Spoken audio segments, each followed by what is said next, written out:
Hi everyone, welcome to Quilting from the Very Beginning with me, Lindsay B. This is Quilt 1, Lesson 4 of our video tutorial series that will take you all the way from a beginning quilter to an advanced confident quilter. In the first 3 videos, we talked about selecting, purchasing, and cutting our fabric into 5-inch squares, and now finally we're going to sew them together into 4 patches, so hooray, hooray! But first, we got to talk about making sure that our fabric is prepped, our machine is prepped, and that we ourselves are prepped for sewing. So our fabric, because we have already cut it in the last 3 videos, should be pretty much ready to go.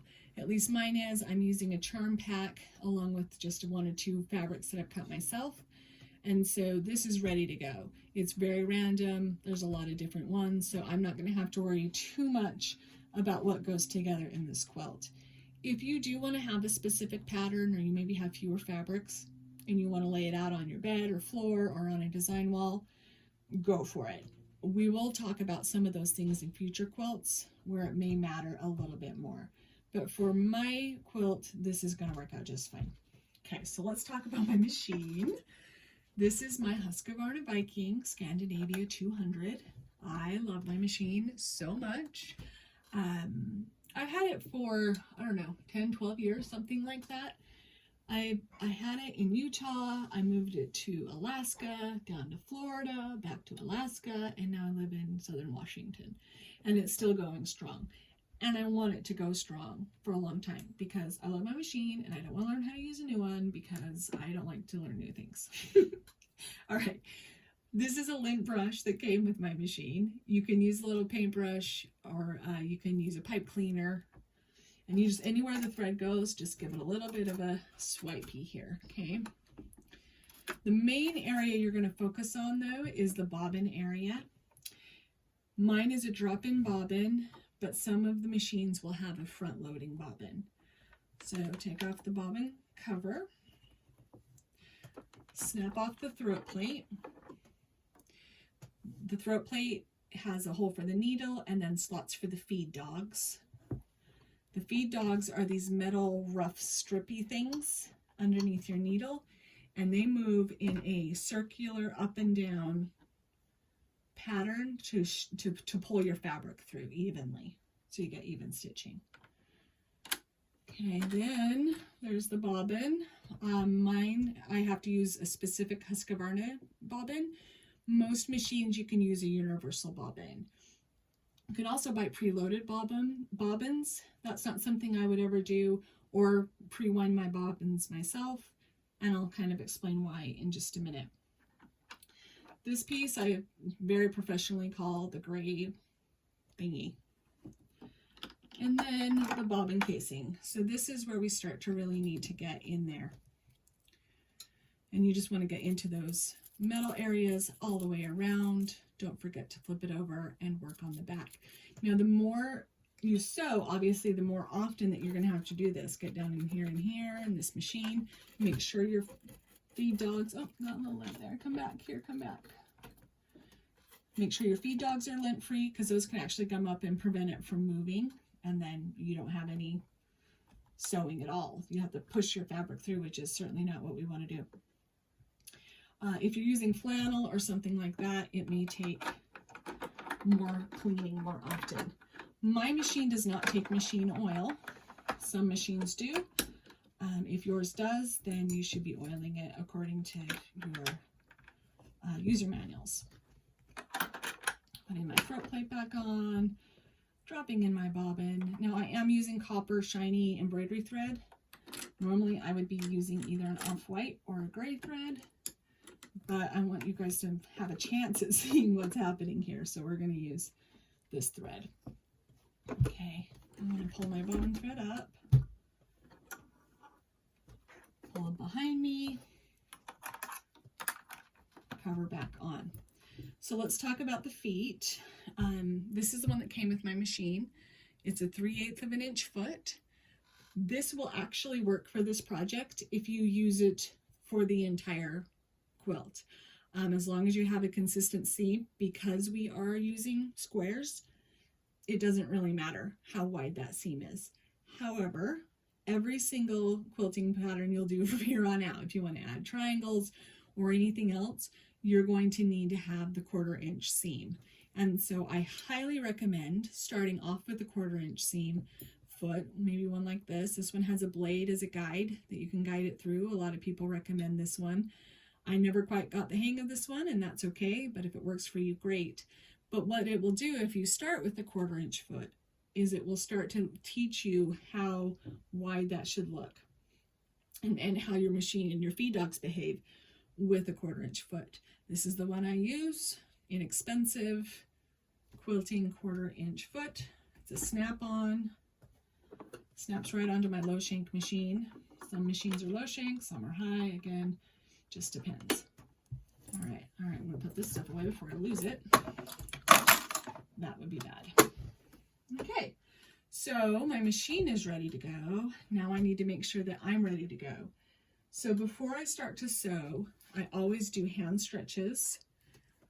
I do some hand exercises, and I look these up on the internet. I'm not going to pretend to teach you how to do these just because I'm not an OT or a PT. I'm a school bus driver who really likes to quilt. But these have been really helpful for me, and I just looked them up on the internet. So I stretch out my hands and wrists, and then also my shoulders and my back. And that's why I don't use the preloaded bobbins. Anytime I need to fill my bobbin, I take that moment to stretch everything out, get the blood moving. Because as we know, aches and pains are not the way. Stop and stretch throughout the day. So anytime I pause for a bobbin or to grab a drink or whatever it is, I'm going to be doing some stretching. So the other thing to remember or realize, I guess, is that your machine shouldn't be at what you would maybe intuitively think the level of it should be. So most people would think it would want to be like if you were eating dinner at table height, or if you were working on a computer, at a desk, or writing a letter or something along those lines. But in that case, you are having to hunch over to get to your sewing, and that can be murder on your shoulders and back. So what I do is I have an adjustable office chair that's all the way down, and then my sewing machine table is counter height, so it's a little bit higher, and that really does save my back and shoulders. I've also written posture here in Sharpie to remind myself to keep my posture good, and it just really saves you. It's a good time to put on your quilting gloves. For me, I use these carpal tunnel braces now, because I wasn't doing all of these things all along with the quilting glove and stretching and everything else. So I have much more rigid braces that I use. I won't be using them during this video just because it does make it a little bit hard to see what's going on, and we're already fighting against inferior YouTube producing, so we're not going to add any more obstacles to that. All right, so hopefully I covered everything there. Let's sew. What do you say? All right, so we're going to select 4 fabrics for our 4 patch. I'm going to use that one, and I don't have to be too choosy because, like I said, these are very random, so I can just kind of grab whatever and put them together. That's going to look better though. I mean, I am going to always do a little bit of fiddling, aren't I? And then let's use a red one right here. Sure, why not? Okay, so this is going to be my 4 patch square. Or block, excuse me. Move those out of the way for a minute. So when you go to sew your block, I always sew a complete block.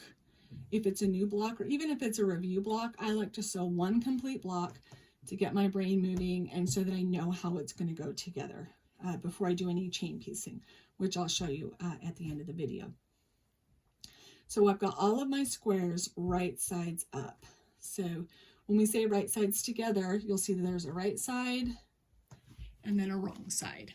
So the part you want showing and the part that you don't want showing.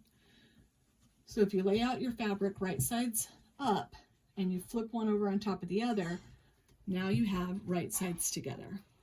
Okay, we're going to sew this one first, right sides together, and we are going to line up our corners and our edges. Okay, we're going to make sure these 2 corners are nice and together and even, and then we're going to take a glance at the entire block and make sure it's pretty even all the way around, and you know that it's lined up. And then I'm going to pop a pin right in the middle, just to hold everything together. I'm going to put a second pin about 1 inch in, and a third pin about 1 inch from the end on the other side. And as you get more confident, you may not need to use the pinning, but when you're first starting out, it's so much easier to not have to worry about holding the fabric together as you're learning how it works and how fabric moves in a machine. So I highly recommend pinning, at least at first. Now when I start, I'm going to start just a tiny bit in, like at the length of 1 stitch, so that it doesn't get sucked down into my throat plate and get all tangled. I'm going to make sure that my thread, do I have my threads? There we go. Make sure that your bobbin thread and your top thread are behind your machine so you don't get a little nesty nest. You'll notice I put the pins in this way and not this way on the hem.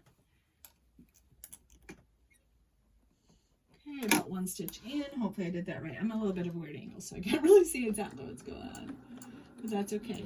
Now I'm just going to start slowly sewing. Notice I didn't need to backstitch. When I get to my pin, I'm going to sink my needle and pull it out to the side. So you do want those yellow heads or your head of your pin to be on that side. And you're just going to move along the edge. I'm using a slightly bigger stitch. I'm using a 3.0 instead of what I would normally use as a 2.5, just in case I make a mistake and I need to unpick, since I'm new to sewing here. Some people do run over their pins, and you can technically do that. I don't like to, because I feel like it makes my seams a little bit wavier, and I have accidentally broken and bent needles that way. Oh, and speaking of needles, I probably should have mentioned that you should probably change your needles every once in a while. Hold on, I'll tell you in a second. So as you're coming to the end, you don't want to just veer off. You want to continue to go all the way off, easy and slow, keeping an eye on that so it's a nice consistency. Yeah, I don't change my needles nearly as often as I should. I generally wait until they bend or break. Sometimes my machine will be kind of clunking along, and then I'll think about changing it. But I'm supposed to tell you that you're supposed to change your needle about every project. Okay, so let's look at the seam. You want to kind of make sure that it looks okay. Open it up. Looks pretty straight. You're looking along the seam to make sure it looks like a pretty consistent 1/4 inch. If it's more or less than a 1/4 inch, you might be okay. If it's just a little bit and it's not on the ends, you may be able to get away with that. So don't worry too much. If it gets more than a 16th or a 32nd of an inch, then you may need to unpick that. Okay, so that's our first one. So let's do the other one. Now this one, you can see I've cut this square. So it may not be as exact as I line it up with my charm pack that was cut in a factory. You can see it's just a little bit off. So what I'm going to do is, since this one, this teal one that's from the charm pack, is a little bit bigger, I'm just going to situate, and I know it's going to be more accurate, I'm going to situate my mountain goat fabric within this teal border. Pop in a pin 1 inch from the end, and another pin 1 inch from the end. And then I'm going to sew it nice and slow and easy. This is not a race. 1 stitch in. Wait till my presser foot is right on top of the pin. Pull that pin. Now please notice I am not pulling on my fabric from the back. My hands are in front of the sewing machine, or in front of the needle rather, maybe just right off to the side. If you are pulling your fabric from the back, which is instinctually what most beginning sewers want to do, it's kind of like driving your car with the rear view mirror. You're kind of going where you're trying to steer where you've already been. So this is just to guide it. You don't want to put any tension on that. The feed dogs will feed it through for you. And I'm trying to follow here the teal line, since that was the more consistent line. Okay. Trim my threads. Using my little tiny 4-inch fingers. They're awesome. Not necessary, but they're awesome. And you can see, I didn't pay attention at the end, and I went and veered in. So I'm going to put that back under and do that one more time so it's straighter. Okay. So now we need to press. Now there's an important difference between pressing and ironing. Ironing is what you do to get wrinkles out of things, and pressing is how you're going to set your seams. So if you're prepping your fabric, you're going to iron out the wrinkles. But when you're doing seaming, oops, I got my scissors. Oh, and there's a wobble. How fun is that? Sorry about that, everyone. So when you're doing your pressing, though, is what you're going to do with your seam. So the first thing you want to do is set your seam. So you're going to leave them folded like this. And then take your iron. Let's see. Actually, I'm going to put them down here. Hopefully you'll be able to see better. If I do it backwards, I'm going to try this backwards. So you just set your iron right on top of your seam. You're not pressing down. You're not moving back and forth. You're simply setting the iron down on the seam. Okay? And that's it. Couple of seconds. No switching. Then you're going to open them up. I like to press towards the dark as a general rule, and that's what we're going to do today. So to get to the dark, I put this here and I kind of pull on it. But I'm going to turn this again upside down, so hopefully you can see a little bit better what I'm doing. So maybe this is the tricky part, trying to make sure you can see. All right, so I've got the seam pointing up into the dark. I'm going to take my fingers and just push up against that line. A little bit back and forth, but mostly up. And I'm going to do that with both of my seams. Okay. Then I'm going to take my iron, and this is where I'm going to turn it around. Let me stand up though. See if I can do this with you guys being able to see what I'm doing. All right, so you're going to take your iron and you're going to kind of just bump up against your seam here. You're not really going back and forth, you're just bumping it on and then right on top for a few seconds. Okay. Same thing on this one. Bumping it right up against that seam and just bump and then press. And that is proper pressing for your seams. You can see how crisp and nice those seams are. So now, let me sit down again. We're going to sew our 4-patch together. All right. So I'm going to take these right sides together again, and I am going to be in the seam. I'm going to start in the middle. We're going to talk about nesting seams is a big term in quilting. So if you can tell, your fabric makes kind of a T shape when they come together. What you want to do is you want the bump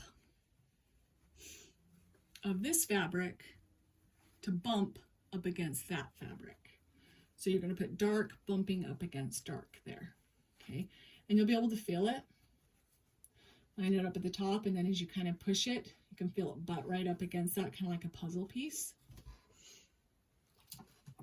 And this is, you want to start here because this is how you get sharp corners, is through proper pressing and then proper seaming. Okay, so then maybe 1/2 inch from the seam or 1/4 inch. You want to put one on each side to hold that together. And then once again, line it up along the side.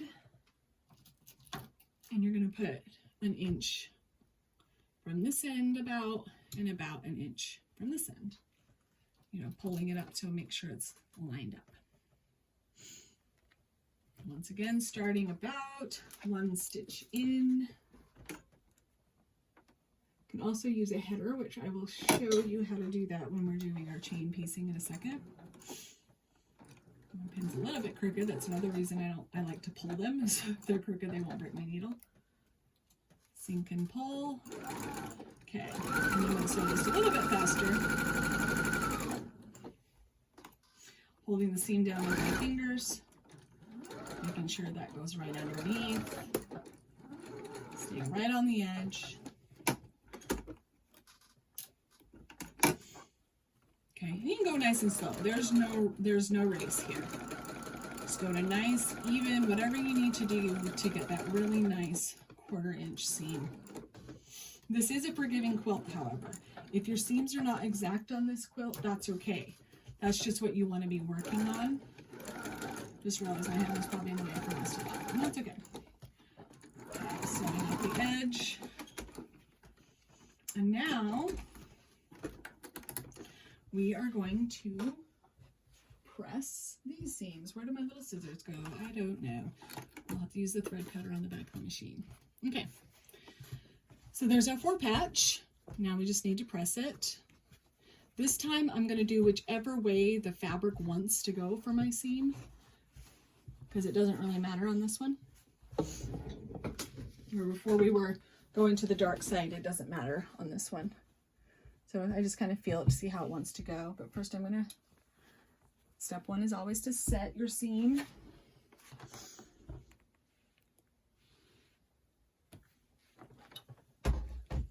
And then finger press your seam, whichever way it wants to go there. Kind of like moving your fingers up and down a piano or something.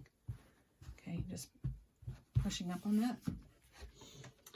And then butting your iron up against the bump, and then press, 2, 3, press, 2, 3. And there it is. This is your 4 patch. That look nice? Got my little mountain goats and my little camper cars. And this is the best part. My corners are perfect. They may not be perfect for you for the first few times, but I promise if you work on consistent seaming and you use proper pressing technique, this is going to be you can do this with no problem, with just a little bit of practice. So let's talk about chain piecing real quick. So I pre-pinned some of my squares. You'd want to pre-pin your whole pile. Start about a stitch in, just like before. Oh dear, my thread came unthreaded because I had issues with my thread because I sat the iron on accident. Okay, quick, technical difficulties here. See if I can thread this at this angle. Oh, come on. Seriously, this is embarrassing. Boop-a-doo. Once again, content over YouTube production awards. One-take videos. They're so much fun. All right, good. So my bobbin thread's already up. Come on, go back. Okay, in just a titch. And I'm going to kind of race through this one. Do not feel like you have to go this fast. Nice consistent seams. The hardest part is at the end to not get carried away. You got to make sure, slow down on that. When you get to the end, just stop. Don't keep going on this one. This is what we mean by a header. And you can do this instead of leaving the 1 stitch. You could use a sample piece of fabric, 2 pieces of fabric together, and put it underneath and use that as a starter. And then you won't have that issue. So that's kind of what I did here, is I just put the piece right underneath the feed dogs, under the foot. Okay. Now, how do you know if you need to unpick, right? That's a really good question. When is a mistake too much? So, say I'm starting to get confident and excitable, because we can do that, right under the foot. And so I just go for it. And suddenly I find that I've wobbled. Okay. If you're more than a 1/16 or a 32nd of an inch off on your 1/4 inch seam, then you probably need to unpick. So here I've made an exaggerated mistake, and it's about a half an inch, 3/8 to a half an inch, and it does wobble. This wobble's not much of a concern, if I'm being honest, if it was about a 1/4 inch where the wobble stayed within about a 1/4 inch, okay? That we can correct in our piecing. But if it's this wide, you're not going to have enough fabric to really do the right, you know, to get it to fit together right. So I'm going to use my seam rubber. The pointy part goes right under that first stitch. I am a picker. This is how I do it. Actually, I use a rotary cutter, like our grandmothers used to use razor blades, but I'm not going to show you that today. I'll show you that another day. Oh, let me pull this pin. Okay, and then what you can do, and I'm not a pro at this because this isn't how I do it, but there's this little red ball that goes on the right side of your fabric, right up against this, and you push it up, and you just push it right along, and that ball keeps you from, theoretically, keeps you from cutting your fabric if you leave it right in that valley. Okay. I have cut fabric this way. Make sure you have a nice sharp seam ripper if you're going to do it this way. You can also just pick it, and I'll show you again. I'll show you the rotary blade much later in these series. Now you might have little, you probably are going to have little thread trails. Where did it go? So if you take a pencil eraser, you can just erase along the edge, and it pulls those little threads right out. It's like magic. Then you can just pick them off. Okay. On the other side, same thing, and then they're gone. It's like they were never there. And you do want to get rid of those little spare threads because they will poke through on your quilt, and you'll just have little random threadies everywhere, and you don't want that. Okay, but it's that easy, just a little eraser along the edge, and then it's good as new. It's like nothing ever happened. So you're going to chain piece all of your 2 squares together to make these 2s. Press them by setting the seam, finger pressing, and then pressing. And you're going to do that with all of these. And then you'll take these 2s together after I've removed the pin, and you'll continue making your 4 patches. So that's it. That's it for today. Next time we will talk about putting our blocks together into units so that we can get our quilt top completed. And then after that, we're going to work on our back. So that's all I have for today, you guys. I hope you're enjoying these videos. If you are, please hit the subscribe button for me. It just makes it worth my time. I really love doing these. So please hit that subscribe button for me, and I'll see you guys next time. Happy sewing.